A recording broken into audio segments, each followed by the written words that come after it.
बहुत सारे young singers देख रहे हैं सर, आई एम श्योर बहुत हाँ। सारे यंग सिंगर्स ये एपिसोड देख रहे हैं।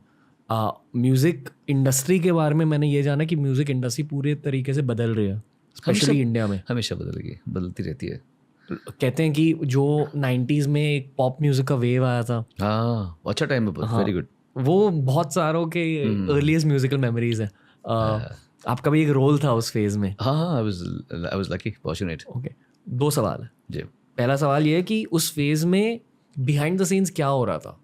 पॉप म्यूजिक की राइज हम टीवी पे देखते थे, MTV पे, चैनल वी पे वगैरह, पर बैकग्राउंड में क्या हो रहा था? और दूसरा सवाल ये है कि बहुत सारे मेरे म्यूजिकल फ्रेंड्स कहते हैं कि एक राइज फिर से हो रहा है इंडिपेंडेंट म्यूजिक का, मतलब नॉन फिल्मी म्यूजिक का एक राइज हो रहा है। ऑनेस्टली बहुत सारे लोग आपको एसोसिएट करेंगे फिल्मी म्यूजिक के साथ भी, mostly. Of course I was the only one who actually did both of them successfully. क्योंकि जिन दिनों में संदेश आते और ये दिल दीवाना आया था, उन दिनों तू कब जानेगी, फिर दीवाना भी आया था, बिजुरिया भी तभी आया था, उसी जमाने में आया था, उसी जमाने में आया था। चंदा की डोली के पहले करोना आया था। तो आई बीन लकी।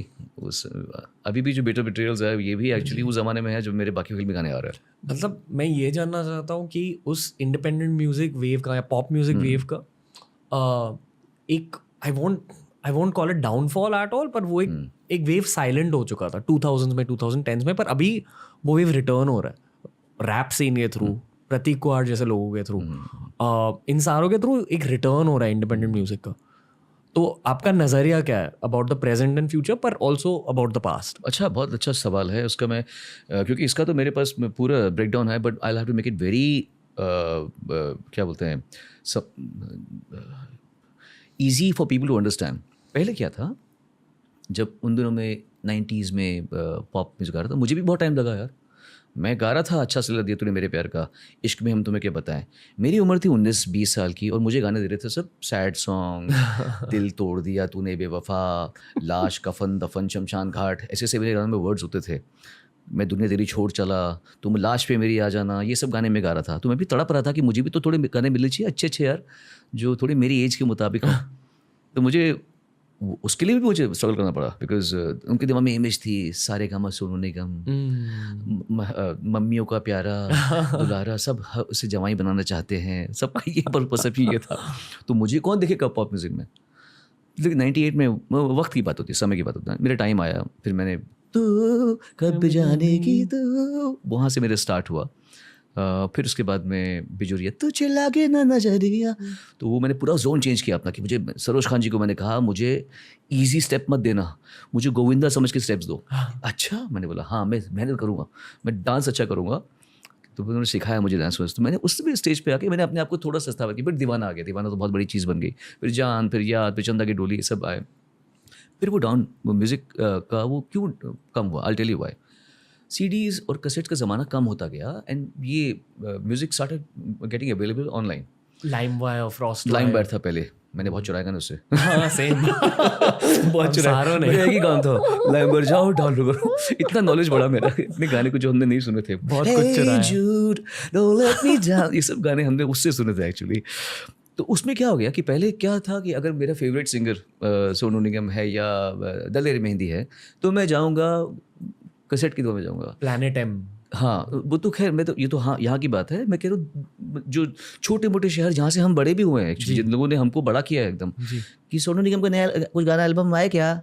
हाँ आया दीवाना। अच्छा, तो वेट हो रहा है, अभी 1 महीने बाद आएगा। दीवाना के पोस्टर लग रहे हैं हर जगह कि अभी इसका एल्बम आएगा, लोगों की। तो ये लोग ऐसे जाते थे, तो म्यूज़िक को खरीदना, आर्टिस्ट मुझे पसंद है। फिर हो गया ये सब चीज़ें आगे बाहर वाली, जैसे हमने म्यूज़िक चुराना शुरू कर दिया, अब कौन जाएगा खरीदने के लिए? तो फिल्मी म्यूज़िक इसलिए ऊंचा उठा क्योंकि वहाँ पे एसोसिएशन है विद द स्टार, और वो म्यूज़िक उसमें फिल्म के प्राइस में बिक जाता है। वो जैसे किसी फिल्म ने 1000 करोड़ रुपए कमाए, हम कहते हैं कि इस फिल्म ने 1000 करोड़ रुपए कमाए, उसका ब्रेकअप तो नहीं आता ना कि इसका म्यूज़िक ने 25 कमाए। सारा क्रेडिट फिल्म दे जाती है, ये नहीं बोलते म्यूज़िक का कितना। वेयरएज एक प्राइवेट एल्बम में आपको बताना पड़ेगा कि मैंने इतना खर्च किया है, 5 करोड़ रुपए खर्च किया है, इसने 10 करोड़ रुपए कमाया। फिल्मों में आपने अगर कम भी किया हो, but it becomes a part, एक पता ना एक डिश का पार्ट बन गया। अब आलू आलू ना रहा, आलू आलू ना रहा, छोले आलू बन गया। तो छोला अकेले में कैसे बिका, आलू कैसे बिका, ये नहीं पता हमें। तो इसीलिए फिल्मी म्यूजिक में एंड देन व्हाट हैपन, ये प्रीतम और जो विशाल शेखर, जो अभी अच्छे शंकर सान लो, इनकी वजह से जो फिल्म म्यूजिक था वो और pop music they started sounding alike, because ये न्यू एज कंपोजर्स रहे हैं ना। इन्होंने फिल्मों में ही, जैसे मैं गा रहा हूँ हल्का हल्का सा ये नशा अदा आए हाय अदा, ये और दिल ने ये कहा है दिल से अलग है। सिंगर एक ही है, म्यूजिक दोनों हैं, बट यू कैन इमेजिन वो ला ला ला ढक ला ला ला ला ला, वो अलग दुनिया है। और ये हल्का हल्का सा ये तो pop music entered film music.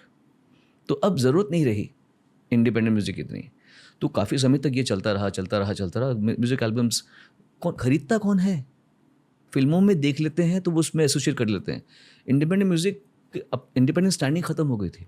पर हर चीज़ का ना एक वे होती है, ज़िंदगी दुनिया ये है, जो नीचे जाएगा वो ऊपर तो आना ही है, फिर नीचे जाएगा, उसके भी रेडी होना पड़ता है हमें। तो अभी ऊपर आया क्योंकि लोगों ने फिल्मी म्यूजिक तो अभी हो गया। इस जनरेशन को अपने इंडिविजुअल स्टार्स भी चाहिए।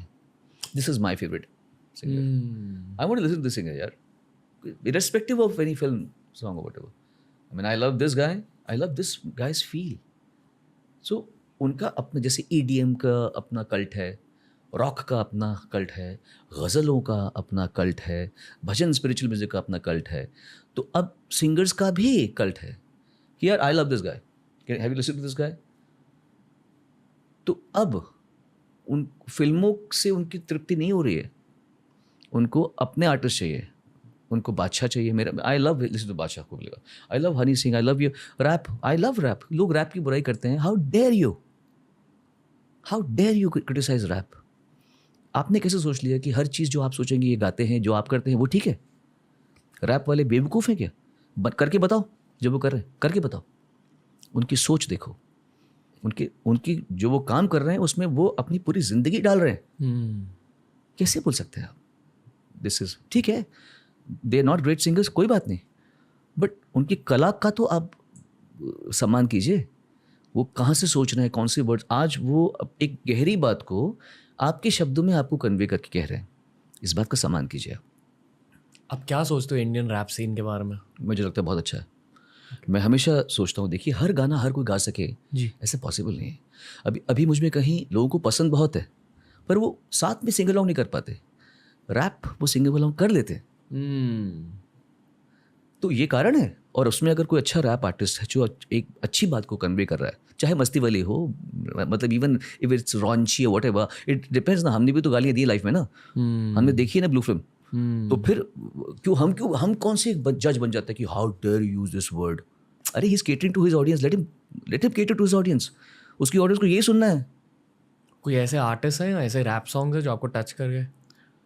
मुझे एक बादशाह का गाना था, मैं इस गाने का भूल गया। वो उसमें एक लड़की को, छोटी लड़की होती है, वो बीमार होती है, and Badshah goes to him to her as a star and surprise whatever. एक गाना मुझे बड़ा पसंद आया था। बाकी तो मुझे सारे तो वैसे एक कौन है वो, डीनो समथिंग, डीनो जेम्स, हाँ, उसका एक गाना था, मुझे बड़ा अच्छा लगा था वो, ही वाज समथिंग। तो इतना नहीं सुन पाता, लेकिन जब मैं सुनता हूँ तो मैं उसको कोशिश करता हूँ समझने की। अच्छा, हनी सिंह के भी मुझे अच्छे लगे काफ़ी बात। The thing is I feel they are catering to a generation that wants to listen to these songs and sing along and feel that, एक वाइब फील करने आपको।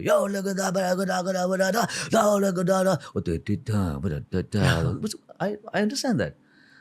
So quite open to rap. Okay. Yeah. बहुत random intrusive सवाल है, पूछूं? अरे पूछो। I don't know आपका Break it on. नहीं, ठीक है। आपकी टाइम सिचुएशन। कुछ ओके ठीक है। ये म्यूजिकल सवाल है, थोड़ा इंटरनेशनल पर्सपेक्टिव से। आपको क्यों लगता है कि दुनिया भर, आई वोंट से कि रॉक मर चुका है, पर रॉक की पॉपुलैरिटी बहुत कम हो चुकी है? मुझे याद है जब मैं स्कूल में था, मैं 2009 में मैंने मेरा 10th स्टैंडर्ड एग्जाम दिया। उसके पहले हर कोई रॉक सुनता था। रॉक ऑन फिल्म आई थी based on rock culture, and literally मेरे सारे जो टीममेट्स हैं सब जेनजीज हैं, बॉर्न आफ्टर 97। लिटरली कोई भी रॉक नहीं सुनता, पर रॉक बहुत सुंदर जॉनर है अकॉर्डिंग टू मी। एंग्स्ट भी है उसमें, प्यार भी है, पर कोई रॉक नहीं सुनता दुनिया भर, बहुत कम लोग सुनते हैं आजकल। जो रॉक का जो एक वाइल्ड बीस्ट का जो एक इमेजिंग थी ना, कि मतलब रॉकर, वो जो फीलिंग थी ना, वो रैप ने ले लिया अभी। अब वो जो एंग्स्ट है और वो जो कन्वे करने की जो ना, ये रैप ने ले लिया है। सारी बातें उससे कन्वे हो रही हैं, पहली बात तो ये। दूसरी बात है कि यही चीज़ गज़ल के साथ में हुई है, यही चीज़ें कव्वालियों के साथ में हुई हैं।